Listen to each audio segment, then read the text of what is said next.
Hello and welcome to a news weekend edition of the Leveraging AI podcast, the podcast that shares practical, ethical ways to improve your efficiency with AI, grow your business, and advance your career. This is Isar Meitis, your host. And before we dive into the news, I want to share with you a quick summary of thoughts and processes that are happening that I've crystallized based on this week's news and actually all the news that we're sharing in the past few weeks. So, the first thing is that we're getting more and more models from more and more companies that are getting bigger and bigger. And the good news about it is that these models can do more and more things. And the fact that there is competition is going to drive the cost down. That is happening in combination with the fact that the adoption is still in its infancy, meaning adoption of these models are going to grow and it's going to grow dramatically, whether by simple day-to-day users or large-scale usage in corporations training models on their data and building new applications around them. As an example, this past week, I drove down to Fort Lauderdale to lead a hackathon of an industry organization. And that was amazing. There was two things that were amazing. One is the level of results and progress that groups were able to make as far as creating actual useful business value generating applications within a single day. So that was the first thing that amazing. But the other thing that was amazing is how few people actually know how to use tools like large language models, image generators, and so on. So as I mentioned, we are still in very early stages, meaning we are going to generate bigger and bigger models and use them in more and more things in a very dramatic way in the immediate future. The problem with that, or one of the problems with that, is that all these things, including training models and using models, is consuming a huge amount of power. So in an article this week, we're going to talk about the fact that it's already consuming the amount of power like a small country, and this is just expected to grow. Again, more on that in the actual news. But this drives to the development of new ways to train the models and run the models that will be more efficient, which is actually very good news. And there's two examples of that in today's. Now, the other thing that becomes more and more evident is that it's very hard to fight the big behemoths, the Microsoft and OpenAIs of the world in this race. And that drives obviously consolidation on one end, but also a lot of shifts in senior leadership movement on, by the way, in both directions. We see examples of people leaving smaller companies into bigger companies because the opportunity there is obviously obvious. But there's also the flip side of people who are leaving and looking for ways to still keep the open source world alive. And we'll talk about this in the news. So far, not successfully from a results perspective. And we're going to talk more about that in the news themselves. Before we dive into the news, I will mention that if you're listening to these news on either March 30th or Sunday, the 31st of March, you still have an opportunity to join our April 1st cohort of the AI Business Transformation course. It's a course we have been teaching to hundreds of people since April. It literally transforms businesses. So if you want to join, look for the link to the course registration in the show notes and just click on that and you can register and you can join us this Monday. If you listen to that afterwards, I'm not sure when the next course is going to be because we're booked with private courses that we're teaching to organizations and companies at least in the next 3 months. And now let's dive into this week's news. The first piece of news I wanted to dive into is actually something we mentioned last week, which is Nvidia's conference. As I mentioned earlier, I had a long drive going from Orlando to Fort Lauderdale. And in this drive, I was listening to the entire keynote by Jensen Huang, the CEO of Nvidia, from their conference that happened just over a week ago. I highly recommend to anyone who's interested to see where our world is going to listen to that keynote. It's a very long keynote. It's just over 2 hours, but he really shares everything that they're doing right now and his thoughts about the future and what it will enable and so on. I must say I have two reactions to what they announced, and they announced some amazing things like their Blackwell GPU architecture, which will drive all their stuff in the future that delivers incredible efficiencies and results, as well as connectivity that we never had before between GPUs and AI platforms, and enables to do things in AI that were just not possible before at a much larger scale than ever. So from a technical perspective, I was blown away with what they're able to achieve and where they're going and so on. But I couldn't stop thinking about Skynet. And I literally went and pulled out the Skynet commercial from the first Terminator movie. And there's too many things that are in parallel, talking only about the good stuff. This is amazing. It's going to solve global warming and world hunger and clean energy and all these great things. But it doesn't mention any of the potential negative implications. And I'm putting aside robots that may or may not destroy the planet. I'm talking about a lot of other negative implications that these tools may have.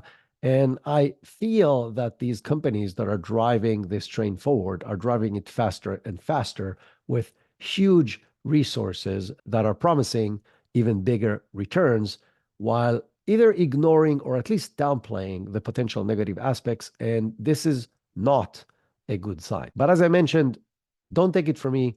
Go listen or watch if you're not driving the 2 hours keynote. You can put it at 1.5 speed and then it happens a little faster. If you have any technical curiosity in you, it's definitely worth your time. As I mentioned, the explosion in capabilities that Nvidia is promising also obviously means that more data centers will be built. That being said, their new chips are significantly more efficient in doing what they're doing from an energy perspective compared to the previous generation. But I still don't think that's going to solve the problem on its own.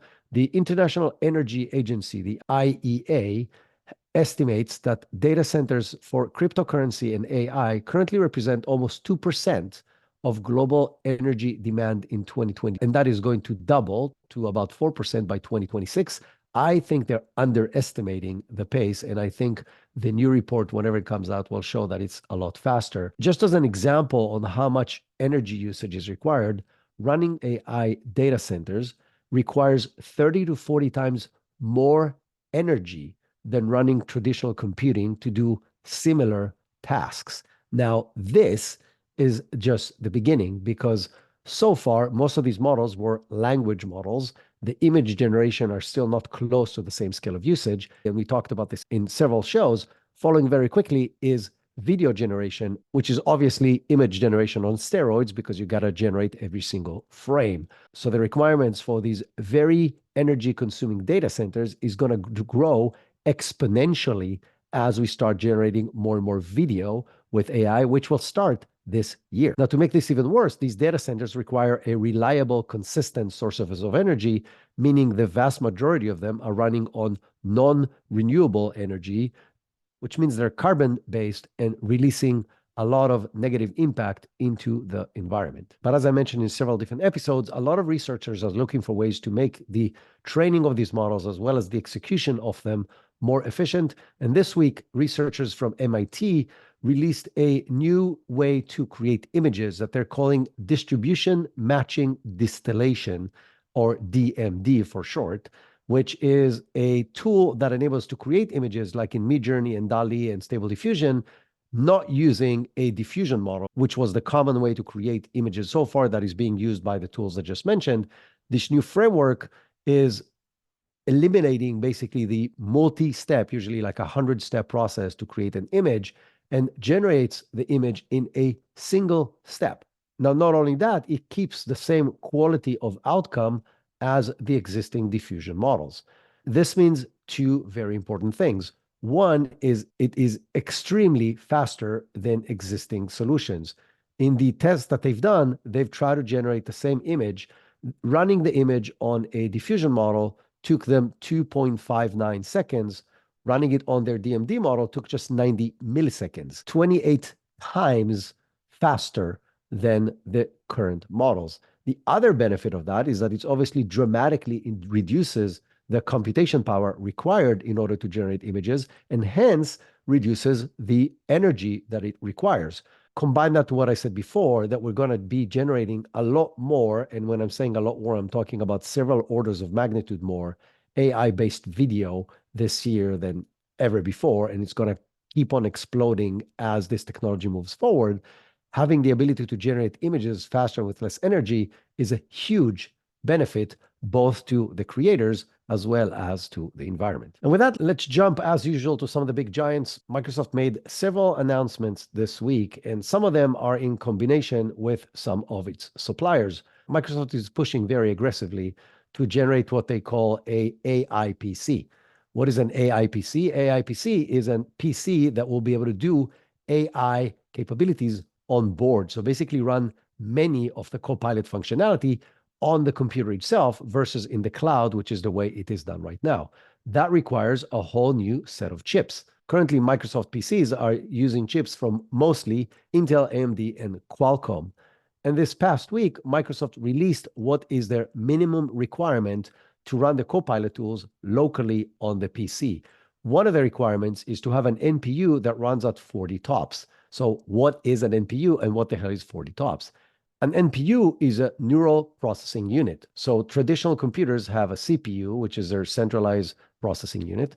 In many new computers, they have a GPU component as well, which is a graphics processing unit, which is also being used a lot for graphic, which has been also the driver behind the explosion in AI capabilities, hence why Nvidia's crazy growth, because they generate GPUs. But now the chipset will also include an NPU, which is, as I mentioned, a neural processing unit, which is specialized in running these models.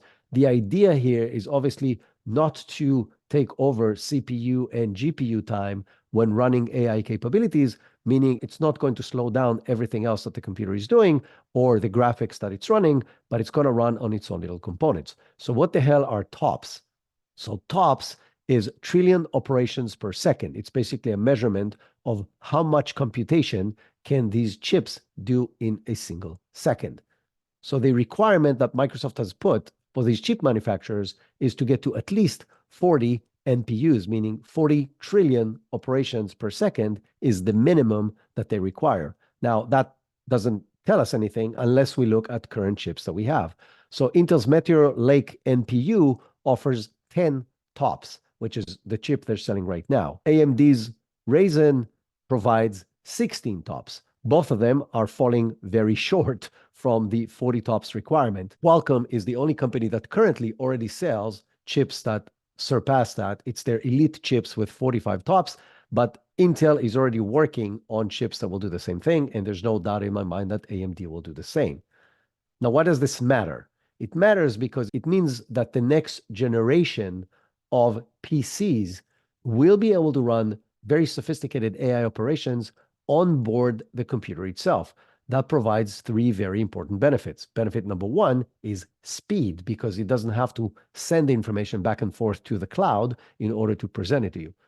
Benefit number two is that it opens the opportunities for multiple software houses to develop applications that can run locally, customized to very specific needs of very specific users, that can run on board the machine, which will allow an explosion of capabilities even beyond what we're seeing today. And benefit number three is obviously privacy, because you're not sending any data to the cloud, you're actually running it locally on your computer. All very good news. There is zero doubt in my mind that Apple will follow and Macs will do similar things, and probably Google with their Chromebooks will do similar things as well. So the direction is very clear. We will be able to run more and more highly capable AI operations locally on our computers that will most likely be completely integrated with the operating system and all the applications that we're going to run on our computers. Microsoft also announced that they're releasing new AI capabilities for Teams. So Copilot for Teams will be able to combine inputs from multiple sources. So this is Microsoft Chat, Microsoft Teams, and even phone calls into a single interface that will allow you to see everything that happened related to a past meeting or in preparation for a future meeting, because it will know how to aggregate all the transcribed and summarized information from basically every conversation that you have. They've even announced integrations with AT&T, Odido, Virgin Media, O2, Vodafone, and several other international companies to allow users to get a Teams phone number that they can use on their device to have calls that are related to Teams to integrate into that entire ecosystem. And they're also adding the capability to do speaker voice recognition and face recognition. So however you're running Teams, even in conference rooms, we'll be able to identify who is the speaker and to do the summarization and hence the data collection and so on in a more efficient way. As with everything, this is amazing news as far as efficiency and preparation and meeting results and so on. But it's also really scary because it means Microsoft will have access to a lot more stuff that we're doing in our meetings and will literally know every conversation that we're having that is business related. Now, speaking of Microsoft, I shared with you last week that Mustafa Suleyman, the CEO and founder of Inflection, is moving with some additional senior leaders from Inflection into Microsoft. This relates to what I said in the beginning of this episode that has to do with people moving around from smaller organizations to bigger organizations where they will have a lot more impact. But just a couple of days after that, Microsoft said that Mikhail Parkin, who led Microsoft Bing's search engine development and advertising business, had decided to, quote unquote, explore other roles. And Pavan Davulari, who was previously Microsoft Surface and Services work, will now run both Windows and Surface teams as part of a leadership change. So what does that tell you? It tells you that in order to achieve the goals that Microsoft is trying to achieve, which is become everything AI across everything that they're doing in a more integrated way, they're also shuffling not just the entire industry, but also people within Microsoft. I expect this trend to continue. I think we're going to see a huge fight for senior talent and even lower level talent in order to keep this AI train moving faster and faster. And so while this is just from this week, don't expect it to be the end of this. I think we'll see more and more announcements with senior leaders and senior AI researchers jumping ship either in or out of these large organizations. And staying on the same topic, Imad Mustaki, who was until recently the CEO of Stability AI, the company behind Stable Diffusion, an open source image generator and now video generation as well, that has generated the amazing product. Like literally, Stable Diffusion 3 is absolutely amazing, and it powers a lot of other applications like Leonardo and several others, has left the company after a lot of quote unquote issues in their leadership and performance and financial issues that they have in the company. So from a business perspective, Stable Diffusion is not in a good place, while in a technological perspective, I think they're doing really well.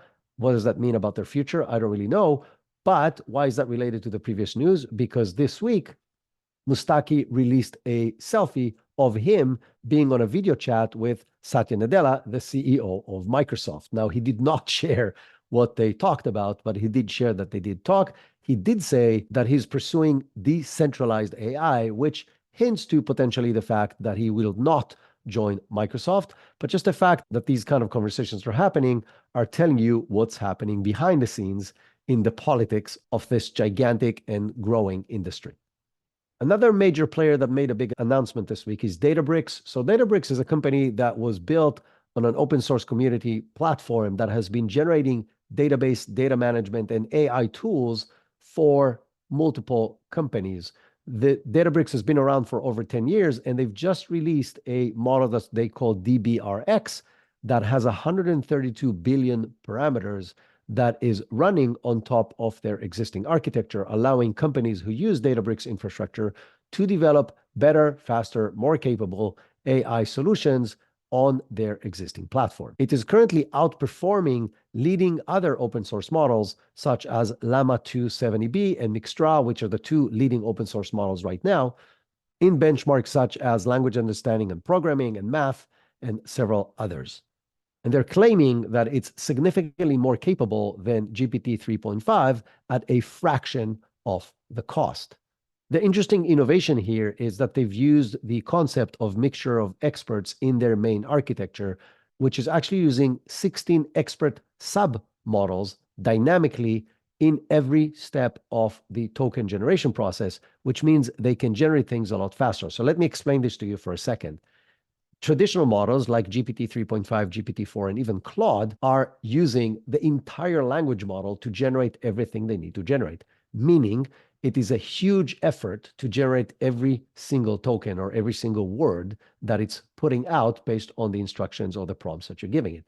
The new architectures that are being implemented using what's called mixture of expert, meaning there is a manager aspect of this who's looking what needs to be the answer in what topic it is, and then it's firing only neurons in the neural network that has to do with that particular topic.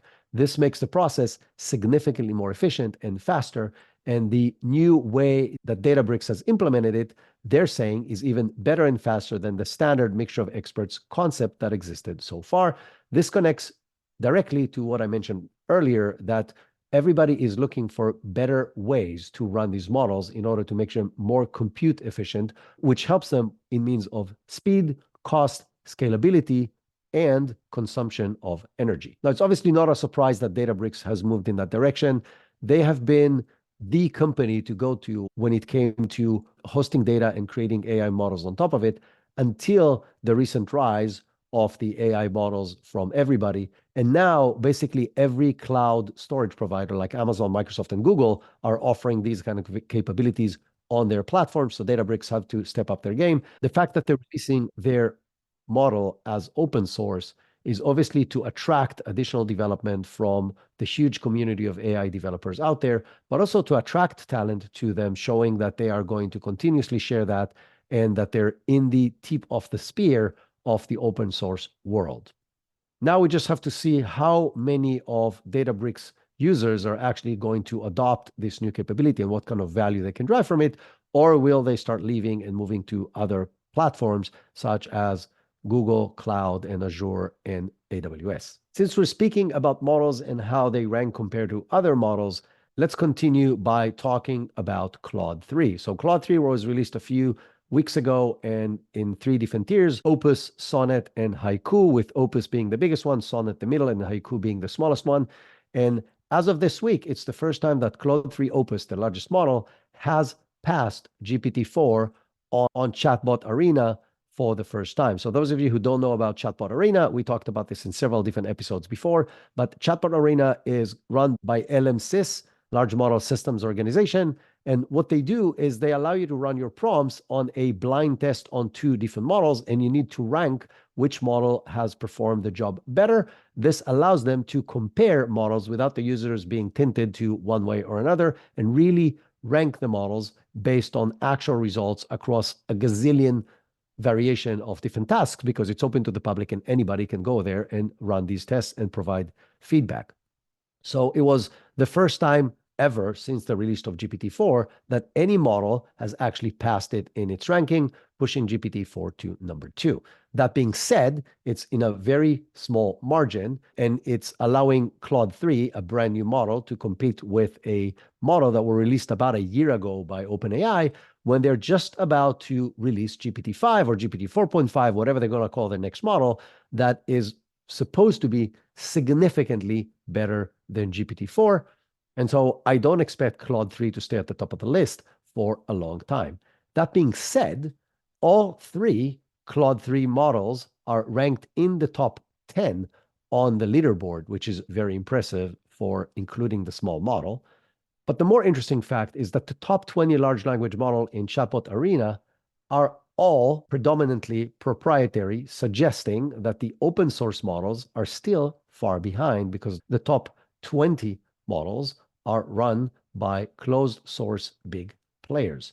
What does that tell us? It tells us that at the end of the day, access to more capital, more compute, more talent, more data will win in this field, and the chances of the open source companies to win the large language model game is not very high. That being said, I think we'll get to the point of diminishing returns eventually, meaning I think sometime in the next 2 years, the open source models are going to be good enough for most tasks. And while they're not going to be better than the closed source models from Microsoft and Google and OpenAI, etc., I think they're going to be good enough. And in many cases, they're going to be free or dramatically cheaper, which then may undermine the financial incentive of these huge giants to develop bigger and better models, which means it actually puts at a bigger risk the bigger players rather than the smaller players. Again, this is just me making assumptions. I obviously don't know what the future will tell, but this is me analyzing what's currently happening in this field.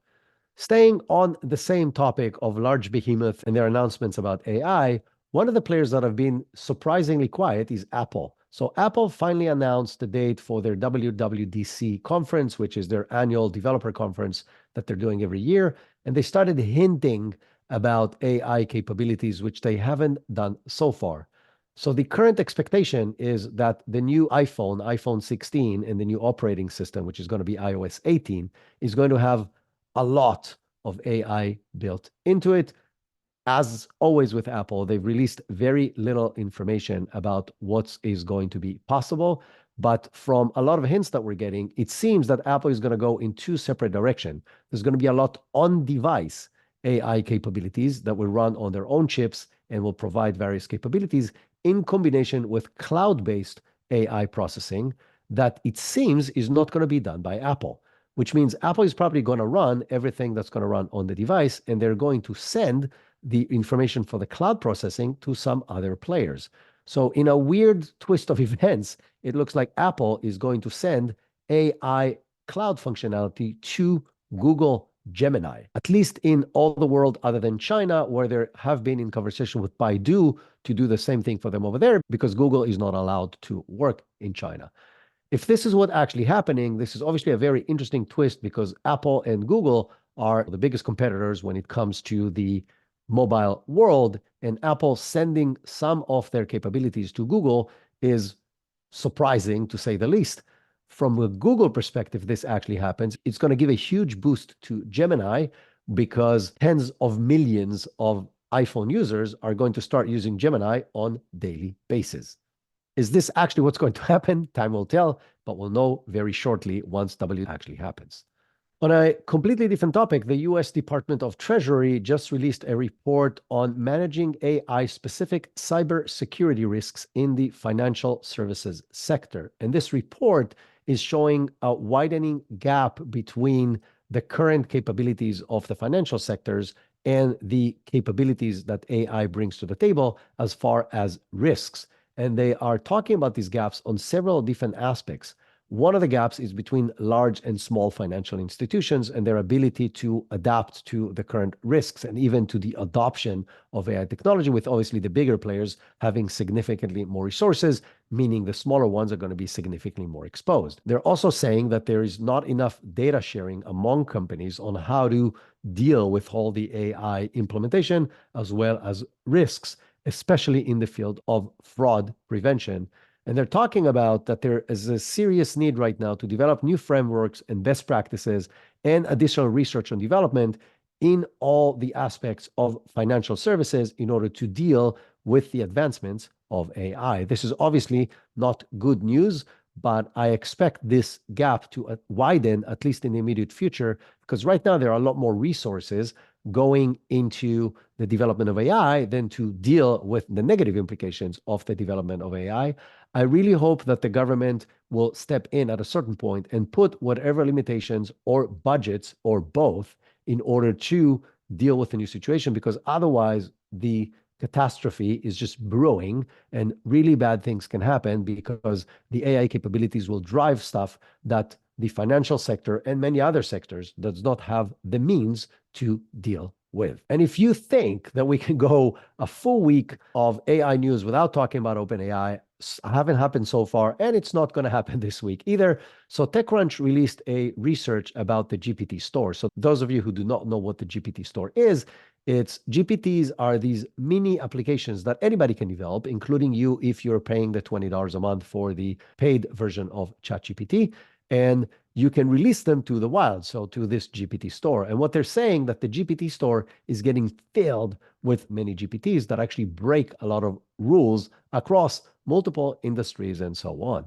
As an example, some GPTs containing the ability to defeat AI content detectors that are currently being used by schools and universities. Now, I'm not going to dive into the whole topic of whether that's okay or not okay to try to detect what students are generating with these tools. I personally think it's stupid because I think, if anything, universities and schools need to teach students how to use these tools because their goal is to prepare them to life and they're going to use them in life. But I'm putting that aside for a second.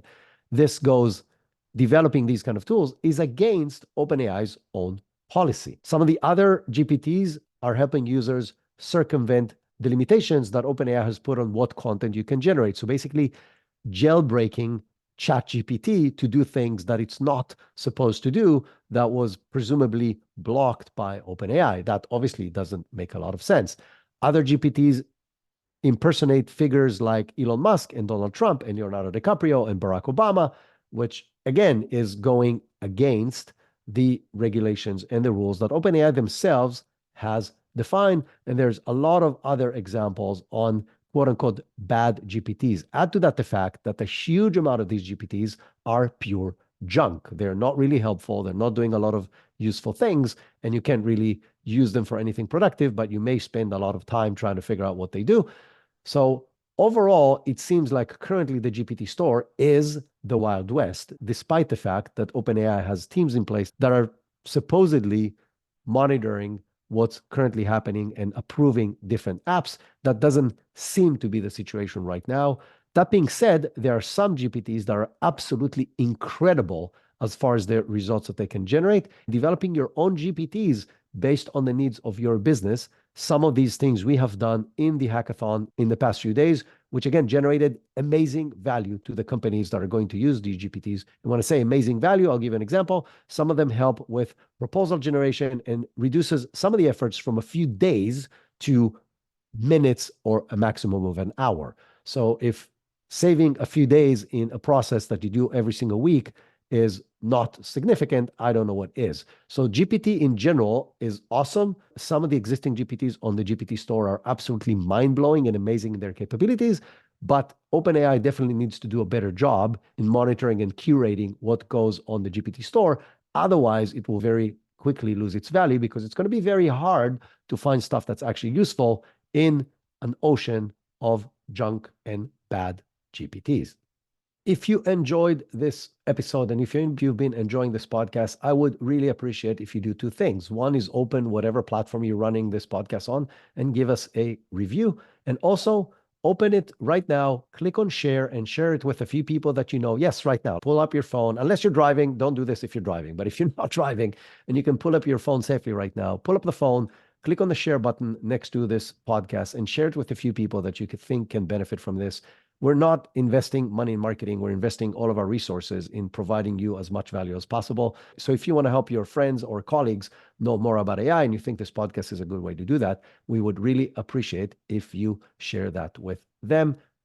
On Tuesday, we'll be back with an amazing episode interviewing an entrepreneur that is transforming her entire business, large-scale business with a lot of employees in multiple states that is being transformed with AI, saving her a huge amount of money. And she's going to share exactly how she's doing it. So don't miss this Tuesday episode. By the way, if you didn't listen to previous Tuesday's episode with Easy, she is sharing exactly how she has automated her business, cutting her workforce by 75% while tripling her revenue in a single year. So both of these episodes are highly recommended if you want to learn on actual implementation of generative AI in your business. And as I mentioned, if you're listening to this on March 30th or on March 31st, you can still join our AI business transformation course that starts on April 1st. And until next time, have an amazing rest of your week.